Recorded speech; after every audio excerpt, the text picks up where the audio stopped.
You made it. Welcome to the table. You're just in time to make a dice roll. Wait, for what? What kind of roll are we making? We're trying to figure out how this system works, so we'll be making an investigation check. Want to do the honors? Oh, sounds good. I have proficiency in that one. Oh, that's a nat one. Well, this should prove interesting, if not at least entertaining.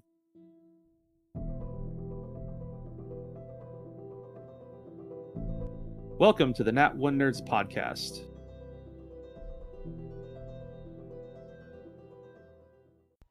Welcome to the table, everyone. Hi guys, welcome back to the Nat One Nerds podcast. We're excited to be coming back with you guys to actually do an actual play of Roll Table for Two by Fights and Fancy. Very excited. Yes, I'm nervous to see how this plays out, but let's explore. All right. So I guess maybe just a quick recap of the two characters we've chosen from last episode. We've both decided to be thieves because we're a pair of thieves, as Savannah said last time. Mm-hmm. But I am a pickpocket. And I am a charmer with an origin of performer, while your origin, I think you chose merchant. Yeah. All right, and then the backstory we decided to pick from the first session booklet is labeled Special Night. Yes. Did we ever decide what that special night is that No. we shared? Or are we going to find that out as we roleplay I it? think we should just roleplay it. Okay, we'll just roleplay So. the session and see what it leads to. So the interesting thing about this is, so it's got a session book, and it gives you background to the story before you start playing. So this is going to start by telling us a little bit about the setting that we're going to be playing in. Mm-hmm. Do you want me to read it, or do you want to read it? You can absolutely read it. Okay. But I will say before we jump into that, we have not read this yet. Yeah, So this is a cold read, everybody. So if we stutter or stumble or reread the same sentence twice, please forgive us. We're not trained professionals here. we are also again joined by our son. So if you do hear some minor baby noises, you know where it's coming from. All right. Alright, so it says the kingdom of Beneval. Beneval sits in the valley of a great crater surrounded by rich and fertile land. It is a peaceful kingdom ruled over by its current king, Elgar III. In this traditional feudal setting, many of the people of Beneval lead a modest life. Those with skills are valued in their communities, and a nobility is formed from the merchants that connect each of the towns and their supplies. In the heart of the great crater sits the court's capital, where the seat of the king can be found. It is a city built among giant shards of crystal, said to be a gift from the astral gods above them, who are worshipped in the crystal cathedral at the core of the ancient stone. Dude, that's crazy. The people, sorry, that they have a crystal cathedral. The people that live within the kingdom of Beneval are a diverse society of many beings, not only humans, but people who may appear elvish, dwarvish, gnome-like, or more. In this realm of fantasy, we do not bring real-world prejudices, inequalities, or division. The characters of this storybook can appear however you wish them to, and so too can your characters. This is your story to make between you, and anyone is welcome to participate. You know what I'm kind of getting from this so far? Is like Once Upon a Time vibes a little bit. Just like a smidge. Yeah. Mostly because it's using the word storybook so often. Are we reading this piece? Yeah. Okay, do you want to read that one? Yeah. So, the grind. But not all is perfect in this world, for at the far reaches of the crater looms an ominous presence. A dark army of shadow has gathered strength at the border of the kingdom, held at bay by the army shields. The grind, as they have come to be known by towns besides the border, are creatures that have been turned by this force, monsters twisted and changed by the darkness beyond the border. Though the army does its duty to hold up the barrier against them, there have been tragedies where one or two have slipped past the ranks and turned villages into shadow in their path. That's kind of... Yeah, that's That's a little freaky looking. So in the book, there's a picture of what it could look like. so. Okay, so And then then- it says backstory. As part of your character's creation process for A Tale of Malice, that's what this is The called. backstory, yeah. Your characters will need to have a shared backstory. This is the point. In your character story so far that you will have joined your characters say together. It may be a time that changed them as person or opened their eyes to something. Maybe it's simply common ground that your characters share. Choose one backstory between the two of you and take the ability skills related. We did that last. Yes. It says you can even follow the suggestions on how to build your shared backstory together or come up with something on your own under that theme. So we did that previously. So our characters are already tied. Maybe our backstory could be that we were from one of those villages we were like initially from one of those villages that got turned by the grind, and we really connected when we like hid from them for a few days away from them because we were the only two survivors. Yeah. And then we made our way to the quartz capital because that seems like a good place for people that want to thieve as a profession. Yeah. Okay, so then it says your hometown was destroyed by the grind. Sometime in your youth, you woke up to darkness. The sun had been swallowed, and the townsfolk were in panic. That morning was full of far more terror than a child should ever experience. Through some miracle, you and your partner survived the slaughter, but you were the sole survivors. Basically what you just said. Yeah. It says, what happened on the morning that the sun didn't rise? How did the two of you manage to escape? What were your lives like before the disaster? And how did you become separated afterwards? This then says you can spend some time writing your character's experience of that morning or talk it out between the two of you. Did I just like come up with a cool backstory for like the special night, but it ended up being one of the other backstories we had read about? I don't think so. I feel like I kind of did, but it also kind of fits. I feel like I just kind of took like the flavor of one, and then the mechanics of another and kind of combined them that way, which that works too. So then this says skills. Add 1 to strength and spirit. And then you gain, it says ability, a desperate move. 3, is it action points? Is that what it's called? Yeah, 3 action points. Each. And it's melee based. Yeah. So it says the rush of panic and adrenaline fills you both. Your eyes meet across the battlefield with silent understanding. Letting out a cry, you both charge for your opponent at the same time. The character whose turn this ability is used on will make a spirit skill roll against the creature's guard with advantage. If you're successful, both of you may roll 3d6 damage plus 1d6 damage for every additional ability point you want to use. Yeah. So we add So we 1? Or did we already do that? We already did this. Okay. So this is the backstories that we went over essentially, because it's included in this booklet for some reason. Okay. Because I think they want to start introducing the world before settling on a backstory, like the grind and like the basis of the kingdom. I got confused. No, that's okay. I mean, it's always cool to review one or two of them. Said. Yeah. No worries. Oh. Yeah. Oh. No worries. Okay. Yeah, I read the wrong thing. Yeah, because here's the one we picked. You both shared a special night together on the road. It was just one night, but it was a night to be remembered. Maybe it was a good night or an awful one, but it was one that won't be so easily to forget. What happened that night exactly is up for you to decide. Maybe it was intimate, maybe it was embarrassing, or maybe it was just important to you. What happened that night? What were your characters' thoughts about each other when you parted ways? Was it a mutual parting, or did one of you run away? Would your characters want to meet each other again? So maybe we could have met back up in the quartz capital. Yeah. Like, we may not have initially, but we survived the grind.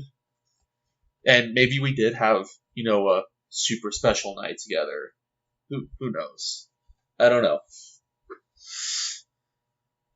Okay. Yeah, because we did the ability sharing the burden, which allows you to give away part of your guard to another person for 3 turns. Yes. Okay.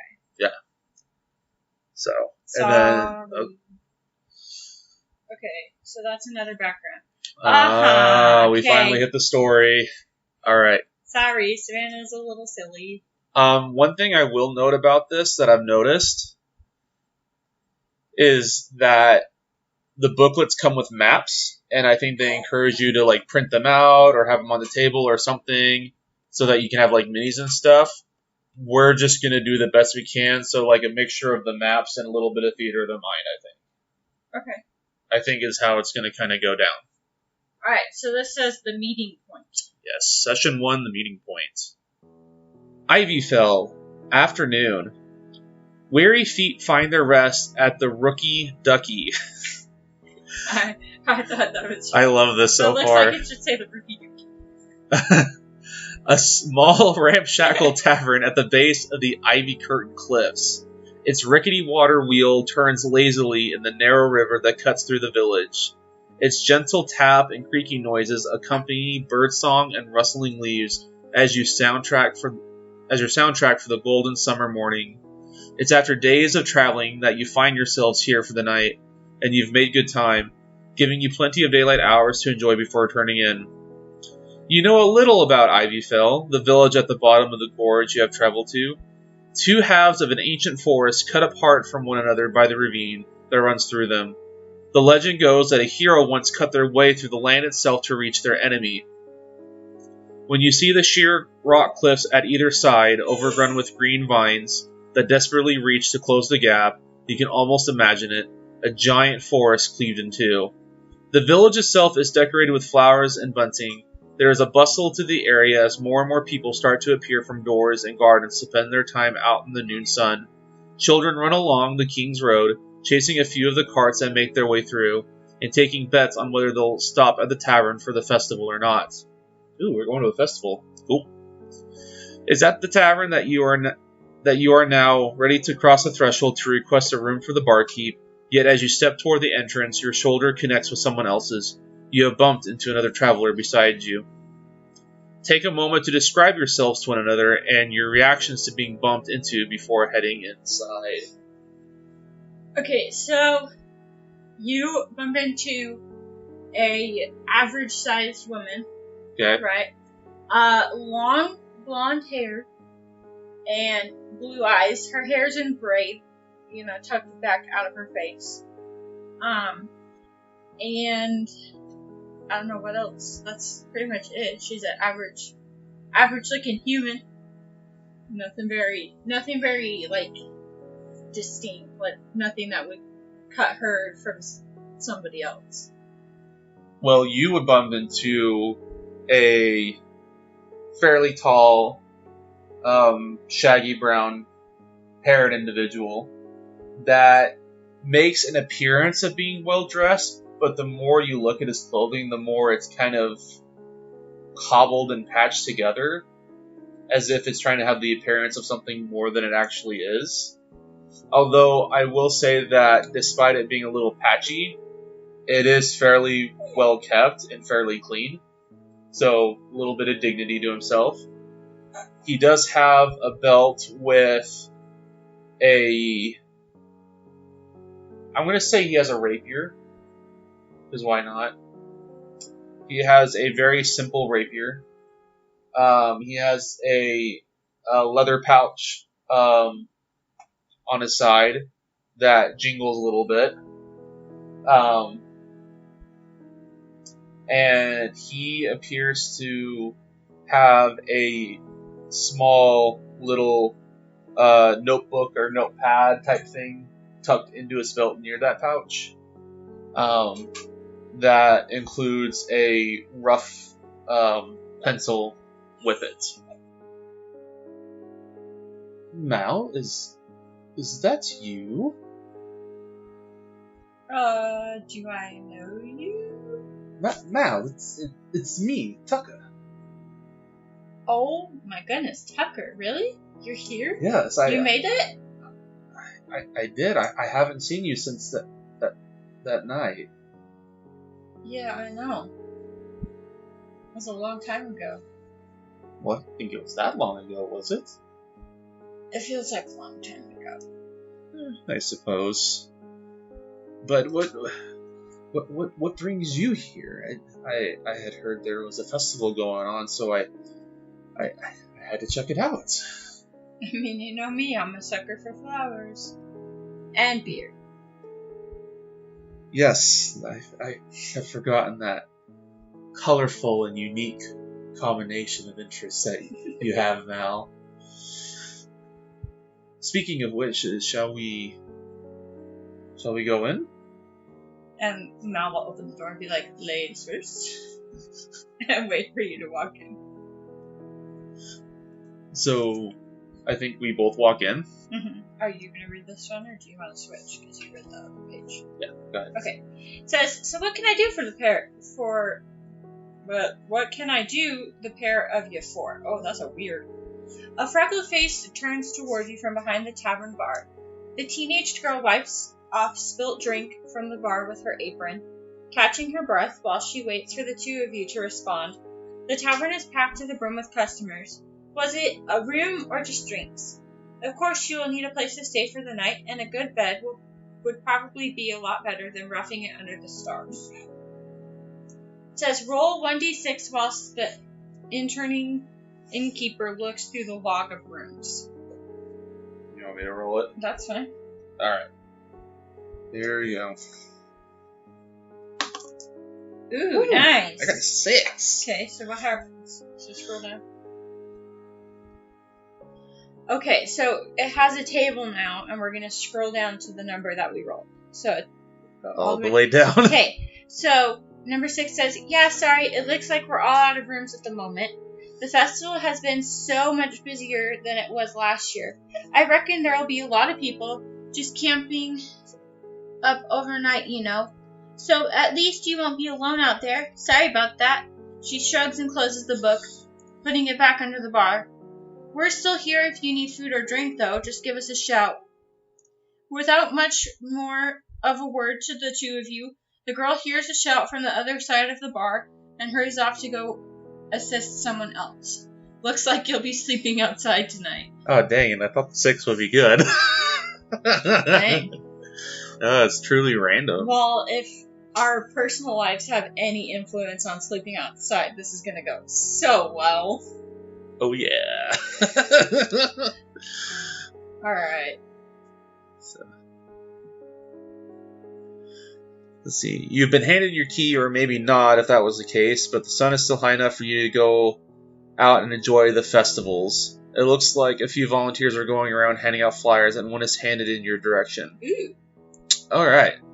So, I guess we're not getting food and drink quite yet. We walk back outside, I imagine. Yeah, Probably trying to figure out where to camp. probably. Tucker's not too upset about that, per se, having run into Mal again, and also kind of pats his pouch as if he's like, my coin is still safe. So it says, let's see, the flyer says the Cleavers Festival. Oh, okay. I know, I was like, Sundown, time for tasting, barrel chase, starlight bonfire. sounds romantic. I know.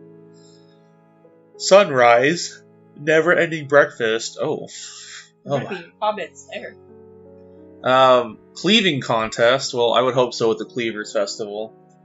And then bear wrangling, but it says canceled next to it. Probably because whoever was supposed to wrangle the bears got eaten. They couldn't wrangle the bears for the bear wrangling, apparently. Exactly. Alright, so what does it say? The tavern is already heaving with people. From where you are, you can just about make out a commotion towards the back of the tavern. It sounds like a group of people are cheering at someone's victory. A game of some sort, maybe? Ooh. Okay. Oh, okay.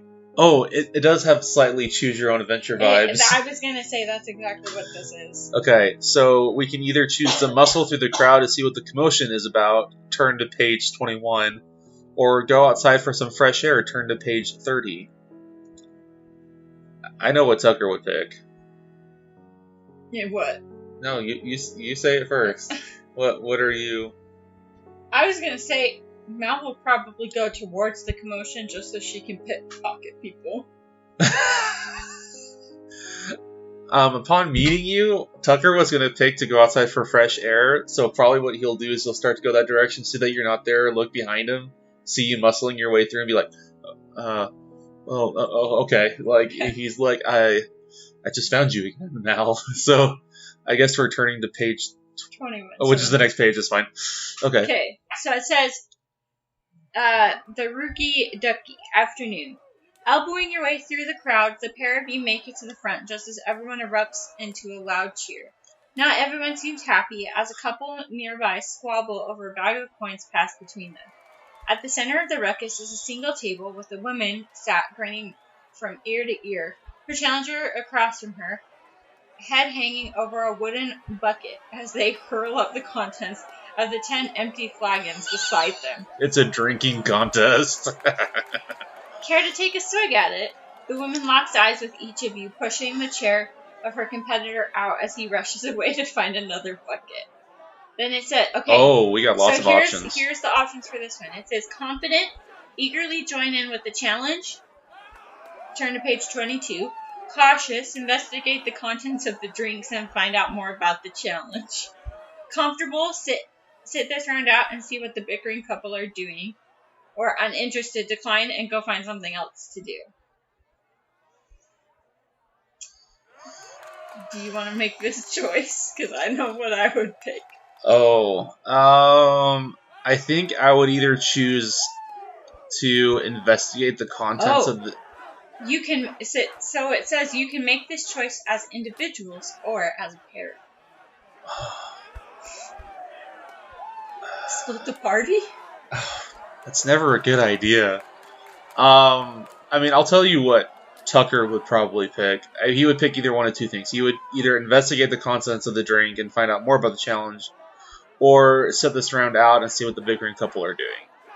So, I was gonna say 20. I was gonna say cautious too. Oh, investigate the contents. Before she drinks it. Okay, so do you just want to do that together then? Yeah. Okay, so we'll do that together. So 26. we're turning to page 26. Okay, we gotta. Here, I'm gonna try to go through it quickly. So give us a second. We're 25, 26. Okay. Cautious. One or both of you suspiciously eye the spilt contents of the flagons by the now empty chair. Whilst the woman eagerly awaits the start of the next round, you pick up a mug and investigate. Make an awareness skill roll. This is an easy test. So, that's where you roll... Yeah, you roll... Because this one's all about D6s, right? Yeah. And so, we both have 0 to awareness, so it's just a flat roll. I got a 2. 2. Okay, it's moderate though.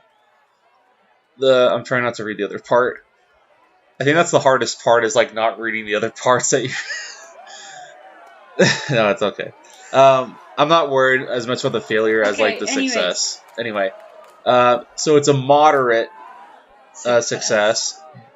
The mug's contents are a pungent and strong form of alcohol, certainly not just an ordinary mug of ale. You suspect this could just be a stronger drink than what you're used to. You can advise your partner and prepare yourselves for a difficult drinking game. Wait, hang on. Using this information, you can either inform your partner and give them the reward listed above before they start in the contest, or you can join as well. Okay. If so, go back to page 22. So if we want to actually... Now we'll crack her knuckles and they get ready for a fight and pop her neck, right? And then she's gonna go, alright, and she'll sit down ready to do. Oh, you're gonna join? Oh, yeah. Okay, let's see. So go back up to page 22.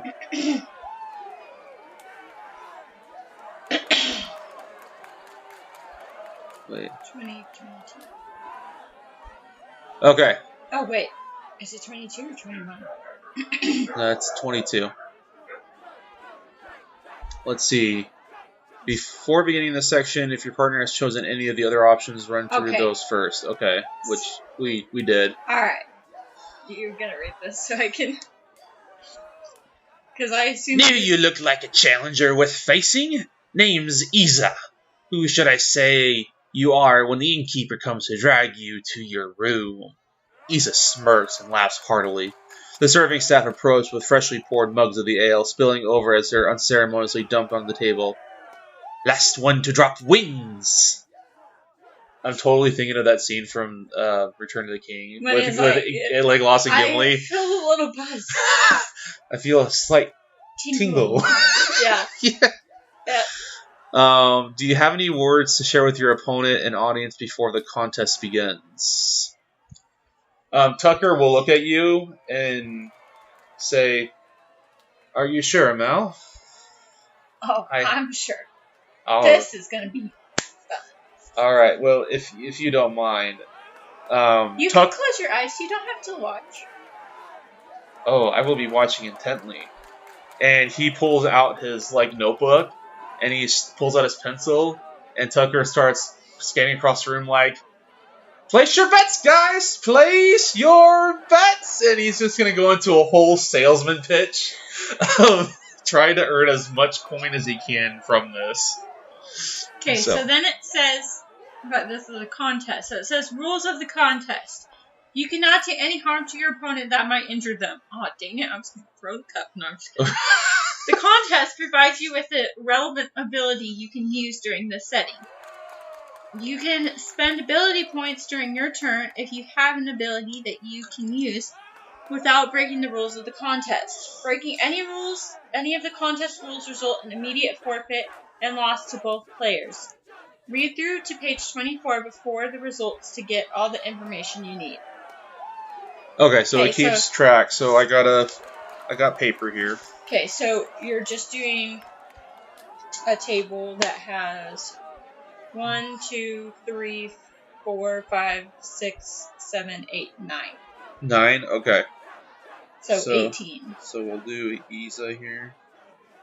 As I write with a pink pen on pink paper. That's so smart. It's okay, I can read it. So let's see. Isa will be, so how much? 9? Yeah. 2, 3,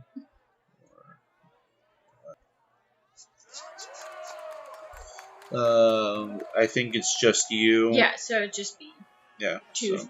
Okay. Okay. Roll for your opponent's turn order. Okay, so we gotta. So you want to play the opponent since I'm in the contest? Yeah, that works. That makes sense to me. So let's see here. So. Well, don't we have to roll the order? So. Yes.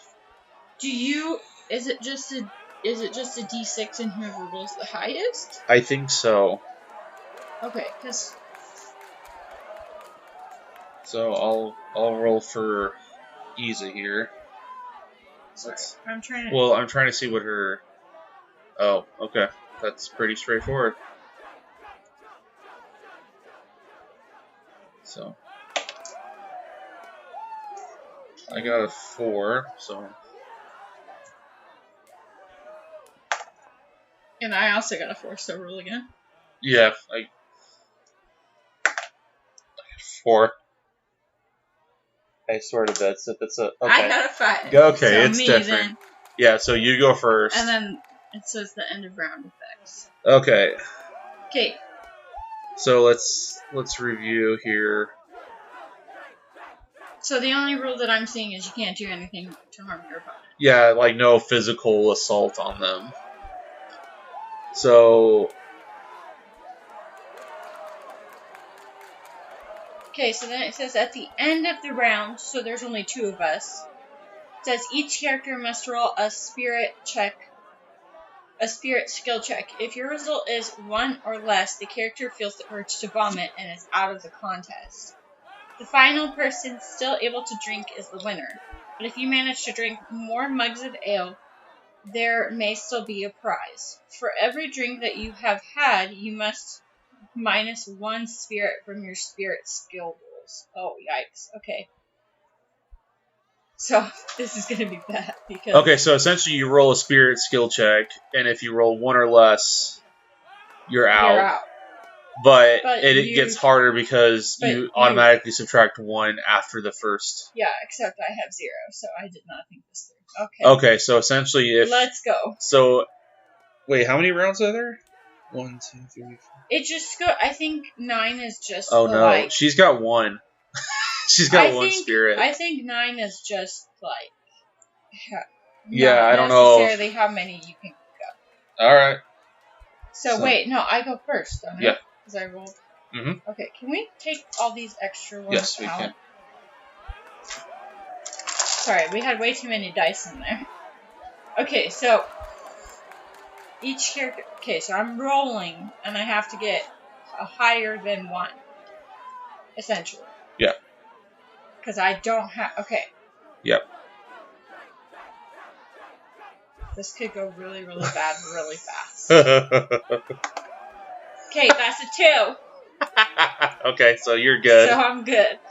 But I need to. So on my next roll, I'll have a -1. So I need to roll. So I'm just gonna mark that you. Well, here, do you? Yeah. So I So I'm passed. gonna put pass. Yeah.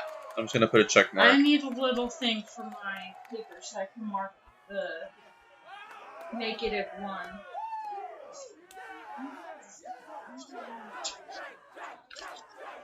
Here. Here. I just want to put on here because it's not. I don't think it's permanent. No, it's not permanent. So as long as we're playing this, I'm gonna go -1. Okay. All All right. Ready? You gonna roll? Yep. Okay. Oh! Really? You rolled a 1. So Isa rolled a 1. Wait. Oh look.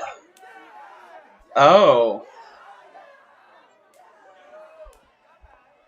So okay, so Oh, so it tells you what it. yeah, she so does it tells there. what happened. So I rolled a 1. So Isa starts to sway and catches herself on the table. She looks ill already. -1 spirit to her next spirit check. All right. So, but you. Okay, so she doesn't necessarily.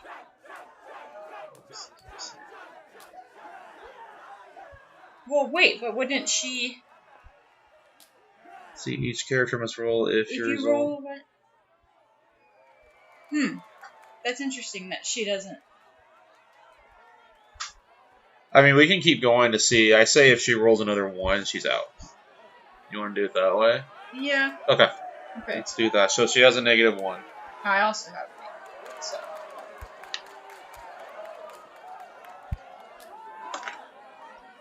Yes. Okay, so I rolled a 5, and I'm -1, so that's a 4. So I still pass, but I'm at a -2 now. 3 minus 1's a 2. So Isa lets out a belch and takes a moment to steady herself. She's determined. I'm really scared. Is it only a -1 or is it every round? I think it's every round it progressively For gets every worse. drink you've had? Yeah. Okay, yeah, okay. So every drink you get down. Yeah, so you're at -2. -2. Yeah. Nice. So that's a 6, so I rolled a 4. Did she roll another 1? She rolled a 2, but she already has -1, so she lost again. So I don't know. I say Isa's out at this point. I would if I'm too. understanding this right. I feel like you can I feel like the wording you can play with us a little bit if you really wanted to. So I think that's just how we're personally gonna interpret this. So, but what? Okay, so keep going. Okay, wait, hang on. Oh, you win the contest. Yeah, so you essentially won, so Isa's out. The crowd around you seems to cheer louder than before. Your surprising victory adding an element of surprise to the contest entertainment. One man nearby grabs your arm and raises it in victory while S's green face turns to the floor, struggling to hold down her drink and failing once more. When the crowd's ruckus eventually... What are you doing? When the crowd's ruckus eventually dies down and someone has passed some bread and water to Essa, the former champion staggers to her feet and offers a wobbly hand. Do you take it? So, Mal will like Roman shake. Oh, her like hand. clasped like the Yeah, forearms? yeah. Yeah. And be like, you're a good sport. You hold down your ale real well, but I may have to steal. The steel stomach. Gave me a real run for my money there, didn't ya? Essa forces a grin. Still, a victory is a victory, even if I'm 3 games in. Here's your prize, mate. Essa tosses you a medal on a ribbon necklace. The medallion strapped to show the image of a spilling tankard and words reading, IvyFall champion. It's old and worn, clearly passed down between champions over the years. You have gained the IvyFall champion medal. I'm gonna put that under the collected section. Um, Or should I just... I'm just... Probably just off to the side, yeah. You didn't think I could. So I think while this is happening, because I noticed this table saying Essa's loot table. There's loot. Mm-hmm. I may not be the pickpocket. Or, I don't know. I think this is, Wait, I feel like this table is screaming at you for... Ability... Wait, I'm confused. Oh, so what you can do... You could have used ability points to get ahead. Oh. We didn't see that, but I'm okay with how we played it out, though. I'm okay. Yeah, okay. I don't know. We may have done it wrong, but I'm okay with how we did it. I don't know. It's really weird. I feel like I kind of want to pickpocket her, but I don't know how I would do it. Yeah, because she's in front of everybody, so if you pickpocket her in front of it. Yeah. So, no. I don't know. You could pickpocket her while she's shaking your hand. She's giving me a medal. Okay.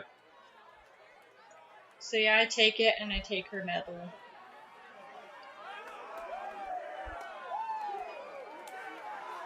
I didn't drink... Did I drink more mugs than her? No. Oh, I guess that's what it meant was... This is how many you could do. Did you want to see if you drink more mugs than her real quick, or do you want to just... No. Or do you just want to stop when she was out? Yeah. Okay. I would say that you did, though, because you succeeded on all of them and she failed on 2 of them. Okay, so... So... Again, we could be doing this totally wrong, but... We're gonna play it how we're gonna play it. Yeah, we're gonna play it how we play it. If you ever play the system, you may play it differently than what we're doing. But just based off of, again, our cold read and the tables that we're seeing, we're playing it as best we can. So, yep. As long as your partner agrees with what you're doing, then... That's what matters. It's okay. Anyways. Yep, I agree. And I think the book agrees, too. I think I read that in the book. Oh, just before you go... Essa shouts over the crowd as you make your leave. She digs through her pockets and tosses you an item. For being the faster of the 2 of us... roll 1d6 and take the resulting item found from Essa's loot table. Oh, okay, that's what it's for. Okay, I thought it was just for us thieves, but I guess people don't always play thieves, so. So 3. A bag of 5 gold. Aha. Nice. So I get 5. I'm gonna put that on. I kind of want to roll to see how much money I earned from the betting. I don't know how you would judge that. I was just going to roll a die.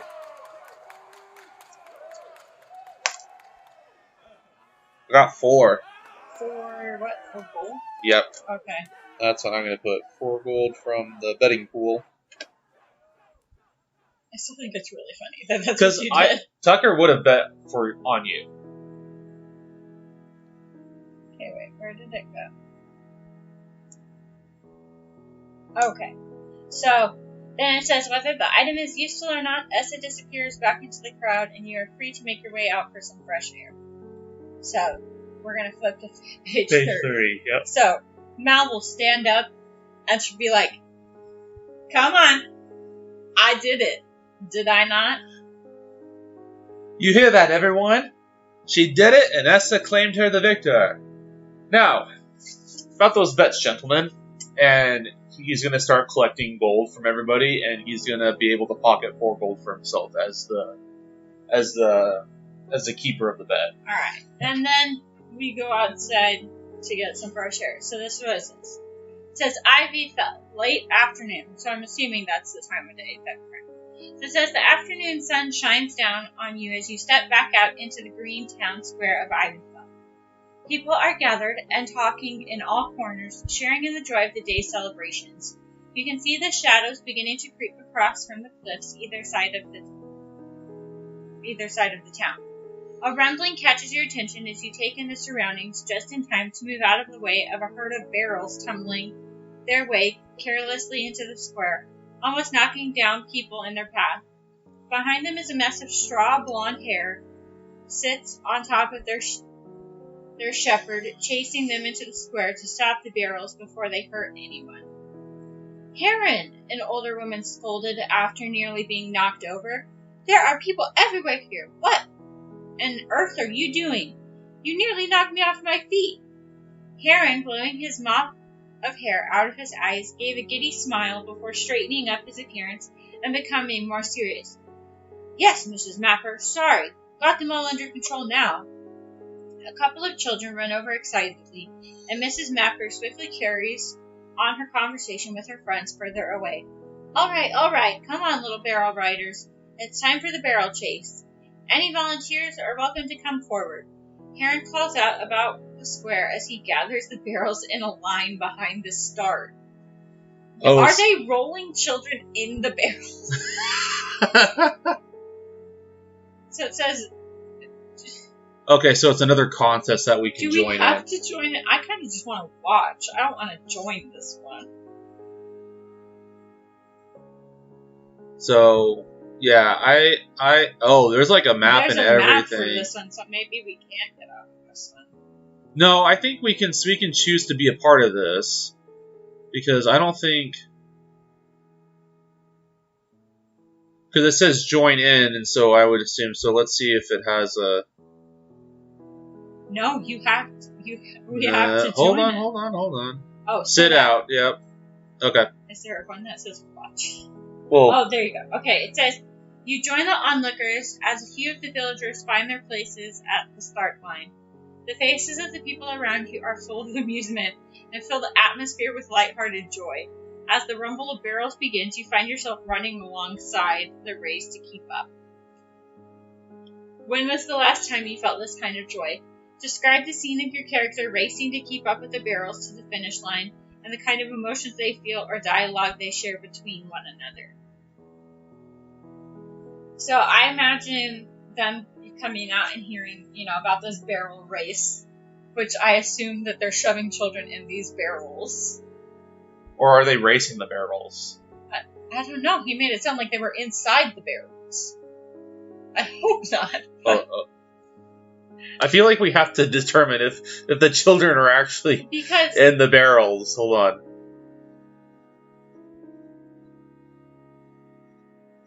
So let's see. You need to outrun the barrels without being knocked over by one. Okay. So it's a race against the barrels. It's not as bad as we initially thought. Okay. Well, I'm still not gonna do it. Yeah.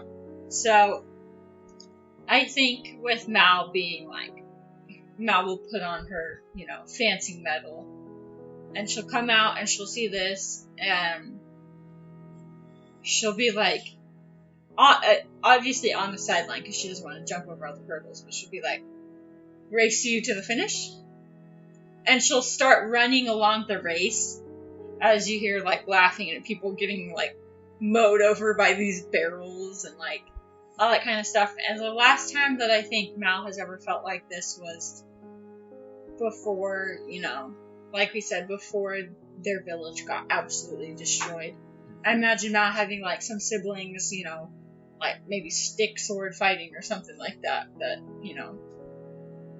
brought her joy. I will say that Tucker would follow Mal, and he would feel the same way that she's feeling, but I think the problem with Tucker would be that as he's watching the barrels come down chasing the children, it'll turn from a nostalgic memory as children with you into what we were both running from the night our village was attacked. The barrels become the grind, and they're running away from it, trying not to get overcome by the grind and their shadowy influence to turn us into one of them. So it'll go from a happy nostalgic memory into this dark remembrance. And so he starts to like really run. And I think Tucker would realize that he really outran super fast, and he would have even knocked some people over accidentally. And upon doing so, he'll stand there and look at them and be like, breathing kind of hard, and then he just kind of, I'm sorry, and trying to think of an excuse. He's gonna be like, I just need to find the privy, and he'll wander over somewhere and try to find a private place. Mal will look at other people, or the other people, and she'll be like, he can't hold his liquor very well. It just runs right through him. And Tucker will come out in a moment. So then it says, the barrels come to a crash against the closed gate, and the people around you applaud and cheer for the grinning children among the victors.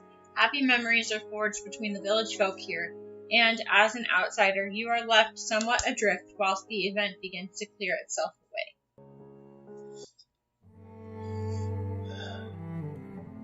IvyFall, evening. The two of you begin to make your way back toward the village square, joined by the villagers around you as Tavern Shadow stretches to its furthest reach down the path. Sunset is approaching, the golden star sinking at the far end of the cleaved ravine, carving its old golden line straight between the ancient forest. Groups begin to form among the tourists and villagers, evening approaching and food on the mind.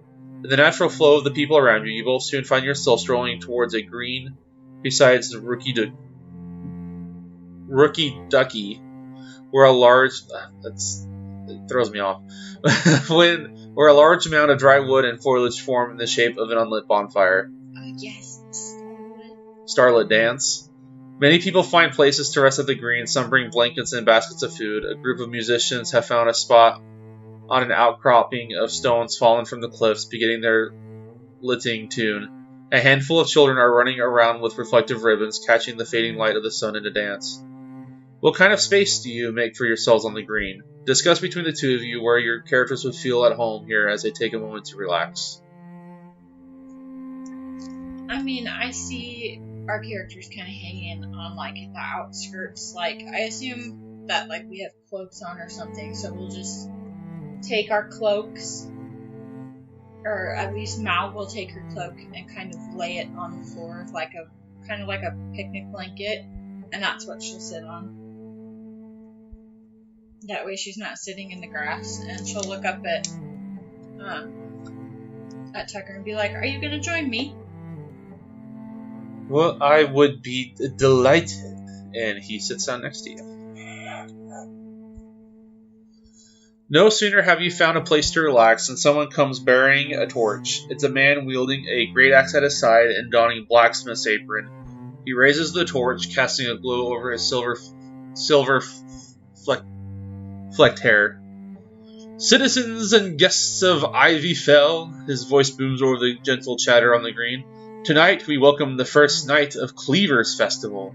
Our historic village, born of the cleaving of this forest, marks this evening as the last night of darkness, and the dawn that shall shine a line through this valley and carve our futures anew. Bond, be merry, and share in the warmth of this moment. He brings down the torch to the bonfire, and it ignites, bringing a gasp of awe from everyone. Colorful flames lick up the sides of the wooden structure, shifting and changing in the wind. You spot the teenaged innkeeping assistant helping to pass around drinks, handing you both one of your own as the nearest groups offer food to share with the both of you. In this laid-back celebration, you can't help feel a memory surface, the sunlight disappearing and skies beginning to deepen with darkness. Roll on the table and build a memory for your character. Share this moment with your partner, building the history your character has been through. Improvise with one another if you might share memories or any reflections you have on them. Oh. Okay. Let's see what Tucker's random memory is going to be. 1. A memory involving fire. Do you want me to roll first? Or do you want to... I will keep my memory. I rolled. So if No. I'm saying, but I can roll, and then we can have the conversation. Okay, yeah, go ahead and roll. 4. I have Ed Sheeran's I See Fire from The Hobbit And going through my Memory of mind. Love. I see fire. Okay. Inside the mountain, I see fire. So, as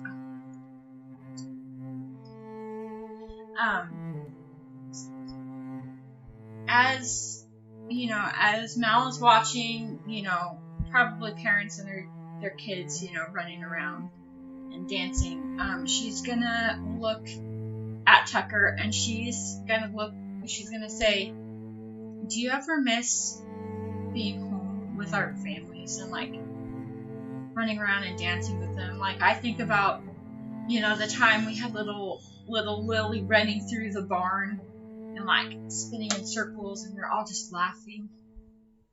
I miss those times. Tucker is looking intently into the fire, remembering other fires. The last fire that really burned into his mind was the fires in darkness that destroyed their home village. But he doesn't share that memory with you, because he knows you know it all too well, and there's no need to bring it up. And he says, "Yeah, I remember." You know, another thing I remember we'd always play this silly game that we made up about asking each other questions. Yeah, I recall that. Used to spend all day playing that game.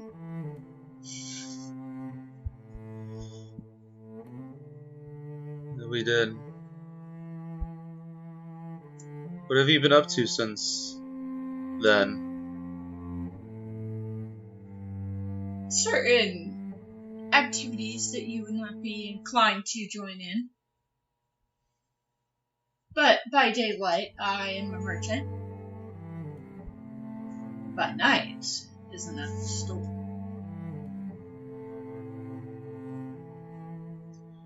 You don't sound suspicious at all. I've always been suspicious. What is it that you do at night? You have to share now. Can I trust you not to turn me in? He's gonna toss a gold coin to you that he earned. And she'll lean in. She'll be like, I pickpockets. From your own customers? Maybe. And she'll like pull out like this like, it's not like fancy, but it's not like ugly looking, but she'll pull out like a ring and she'll show you. She'll be like, I lifted this one just barely before I, you know, come in here to this festival. Like, look at how gold it is. Like, she didn't even know it was missing.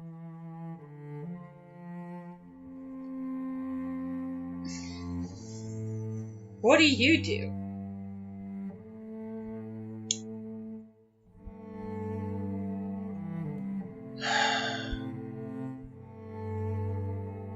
I facilitate things. What things do you facilitate? Oh, for instance, bets. Well, yes. I also like to facilitate a lot of the outcomes of those things as well, in my favor. Oh. So you're saying you made me win? Oh no, that actually was all you. I already knew that the favor was in mine, or that the outcome was in my favor. Now who sounds suspicious?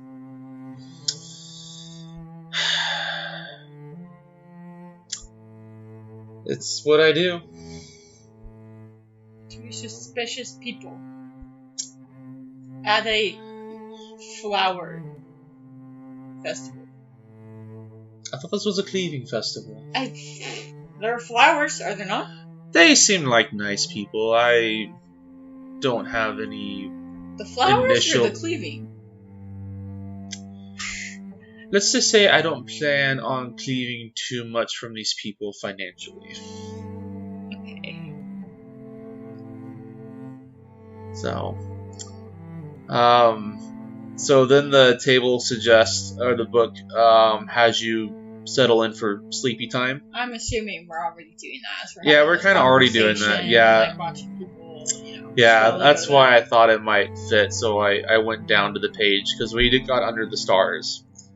The bonfire's embers still send the occasional warm gust of wind, and whilst there is a chill, there is also a sort of gentle comfort to the quiet night. Now that all the people around you have either left or begun to quiet down, you can enjoy relaxing back on the soft grass and looking up between the cleaved cliffs at the night sky. The stars glimmer in the far distance, the moon covering the ground in a comforting light. The two of you are alone and weary, but also feel a great deal of safety from the village and the people around it. How does your night come to a close? Do you remain on the green or find some cover in the trees nearby? Is there anything your characters do, or do they want to talk to each other now that they are reunited? Tucker would just stay where we're at. I was gonna say, I think instead of like laying on her cloak, Mal will take it and use it as like a blanket.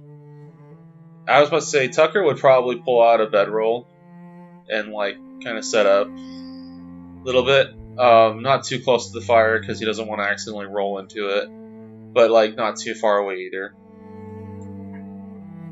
And he'll just stretch on the bedroll and he'll just be like, well, I happened to come upon this village at a good time. I'm looking forward to tomorrow morning, are you?